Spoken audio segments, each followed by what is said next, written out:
ஹோட்டலை விட்டு பிரிட்னியும் மார்க்ஸ் மார்ட்டினும் வெளியே வரும்போது நள்ளிரவை தாண்டியிருந்தது. நல்ல குளிர். பிரிட்னிக்கு வீட்டில் இருக்க பிடிக்கவில்லை. நண்பர்கள் ஏராளமானவர்கள் உண்டு என்றாலும் யார் வீட்டுக்கு போகவும் பிடிக்கவில்லை. ஓரிடத்தில் உட்கார முடியாத அவஸ்தை. பதற்றமும் கலவர உணர்வும் அடிவயிற்று பயமும் அவளை ஆக்கிரமித்திருந்தன.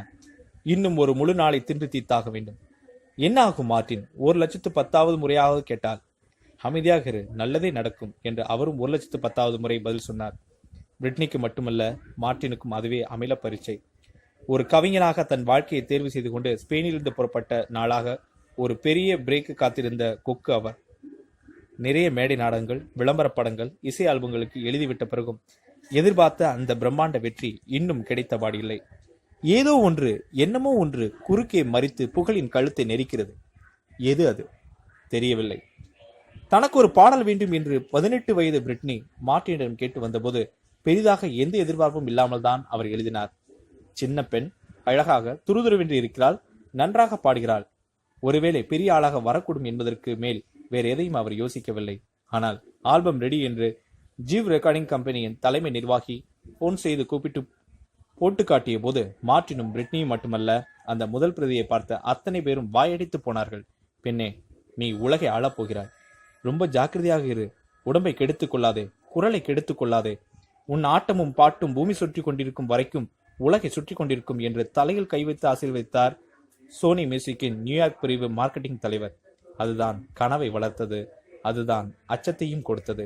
ஹிட் ஆகிவிட்டால் சரி, ஒருவேளை ஆகாவிட்டால் அடுத்த ஆல்பம் என்று புன்னகை செய்தார் மார்ட்டின். இல்லை மார்ட்டின், நான் பாடுபட்டிருக்கிறேன். நான் ஜெயிப்பதுதான் நியாயம். நினைவு தெரிந்த நாளாக நான் பாடிக்கொண்டும் ஆடிக்கொண்டும் தான் இருக்கிறேன். நான் ஒழுங்காக பள்ளிக்கூடம் போகவில்லை. எனக்கு சமையல் தெரியாது. மற்ற பலரை போல் என்னால் ஓரிடத்தில் உத்தியோகம் பார்த்து பிழைக்க முடியாது. எனக்கு எந்த தகுதியும் கிடையாது. என் இசையை மட்டும் நம்பி நான் பிறந்திருக்கிறேன். அதற்கு முழு நேர்மையுடன் உழைத்திருக்கிறேன். ஒன்று தெரியுமா? நான் தூங்கி 9 நாட்கள் ஆகின்றன. என்னால் படுக்க முடியவில்லை. பதற்றமாக இருக்கிறது, பயமாக இருக்கிறது.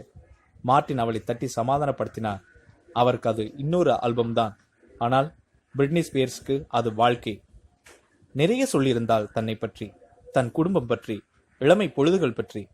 8 வயதில் டிவி ஆடிஷனுக்கு போன பிரிட்னி, தேர்வானாலும் வயது காரணமாக வாய்ப்பு மறுக்கப்பட்ட பிரிட்னி, நாளெல்லாம் பொழுதெல்லாம் நடன வகுப்புகளிலும் நாடக தியேட்டர்களிலும் பயிற்சி பயிற்சி பயிற்சி என்று பிசாசு மாதிரி பயின்ற பிரிட்னி, மடோனாவை கடவுளாக வழிபடும் பிரிட்னி. எனக்கு அவர்தான் இன்ஸ்பிரேஷன். என்ன முயற்சி, என்ன அசுர சாதகம்! பா, எப்பேற்பட்ட புகழ் அவருக்கு! உலகம் அவரது இசையைத்தான் ரசிக்கிறது. எனக்கு அதன் பின்னால் இருக்கும் உழைப்பு தெரியும். அந்த உழைப்புக்கு சரியான அங்கீகாரம் கிடைத்திருக்கிறது. அதையே தான் நான் எனக்கும் எதிர்பார்க்கிறேன் என்றார் பிரிட்னி. ஓ, நீ மடோனா மாதிரி உழைக்கிறாயா? நிச்சயமாக, அதில் என்ன சந்தேகம்? மடோனா என் ரோல் மாடல். உலகில் எல்லாம் முக்கியம்தான். எல்லாவற்றை விடவும் என் கலை எனக்கு முக்கியம். என்ன போடுகிறாள் இந்த குட்டி பெண்! மார்ட்டின் அசந்து போனார்.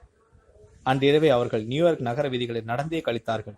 மறுநாள் அதிகாலை உழைப்பாளர்கள் தனது போட்டோக்களுடன் கூடிய பெரிய பெரிய வினைல் போர்டுகளை ஆங்காங்கே நிறுவிக் கொண்டிருப்பதை பிரிட்னி ஆர்வமுடன் பார்த்தாள். அருகே போய் அவர்களை கைதட்டி கூப்பிட்டு கட்டிப்பிடித்து தன் அன்பை தெரிவித்தாள். எனக்கு விளம்பர போர்டு வைக்கிறார்கள் மார்ட்டின், பாருங்கள். இந்த போஸில் நான் அழகா இருக்கிறேன் இல்லை? இதில் இன்னும் கொஞ்சம் சிரித்திருக்கலாமோ? இருந்தாலும் அந்த இரட்டை பின்னல் கொஞ்சம் ஓவர் தான்.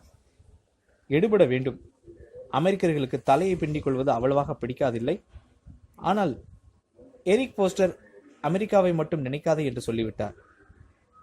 கவிஞர் மார்ட்டின் பேசவே இல்லை. ஒரு சிறுமியின் கவித்துவ பதற்றத்தை அவர் ரசித்துக் கொண்டிருந்தார். இது ஒரு தருணம். அந்தரத்தில் கட்டப்பட்ட மாய நூலின் மீது நிற்கும் தருணம். எண்ணி ஒரே நாள், இதோ விடிந்ததும் பிரிட்னியின் முதல் ஆல்பம் ரிலீஸ் ஆகிவிடும். வெற்றியா இல்லையா என்பது அடுத்த 1 மணி நேரத்தில் தெரிந்துவிடும். ஜீவ் ரெக்கார்ட்ஸ் பெயரில் வெளியிடும் சோனி நிறுவனம் உலகமெங்கும் பிரபலமானது. அதன் சக்தியும் வீச்சும் அபரிமிதமானது. அறிமுகங்கள் சோனியின் மூலமாக இருப்பதற்காக எத்தனை ஆயிரம் பேர் எத்தனை தவம் இருக்கிறார்கள். பிரிட்னிக்கு அந்த அதிர்ஷ்டம் இருந்தது. எக்காரணம் கொண்டும் உப்மா கம்பெனிகள் மூலம் தனது ஆல்பம் வரக்கூடாது என்பதில் தெளிவாக இருந்தாள்.